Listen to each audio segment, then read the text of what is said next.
The Diary of a U-Boat Commander by Stephen King Hall of the Royal Navy. Recording by Lawrence Skinner. Introduction.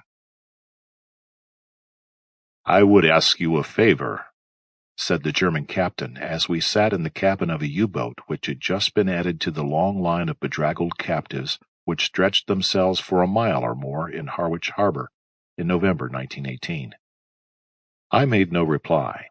I had just granted him a favor by allowing him to leave the upper deck of the submarine, in order that he might await the motor launch in some sort of privacy.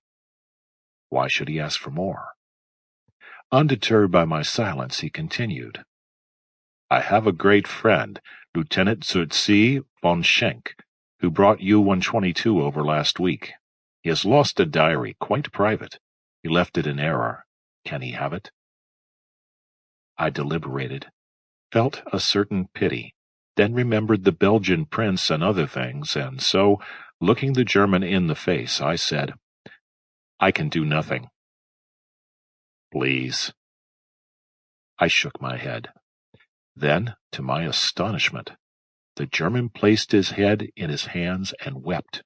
His massive frame, for he was a very big man, shook in irregular spasms.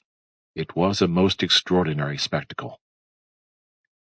It seemed to me absurd that a man who had suffered, without visible emotion, the monstrous humiliation of handing over his command intact, should break down over a trivial incident concerning a diary, and not even his own diary, and yet there was this man crying openly before me. It rather impressed me, and I felt a curious shyness at being present, as if I had stumbled accidentally into some private recess of his mind. I closed the cabin door, for I heard the voices of my crew approaching. He wept for some time, perhaps 10 minutes, and I wished very much to know of what he was thinking, but I couldn't imagine how it would be possible to find out. I think that my behavior in connection with his friend's diary added the last necessary drop of water to the floods of emotion which he had striven successfully, to hold in check during the agony of handing over the boat, and now the dam had crumbled and broken away. It struck me that, down in the brilliantly lit, stuffy little cabin, the result of the war was epitomized. On the table were some instruments I had forbidden him to remove, but which my first lieutenant had discovered in the engineer officer's bag. On the settee lay a cheap imitation leather suitcase, containing his spare clothes and a few books.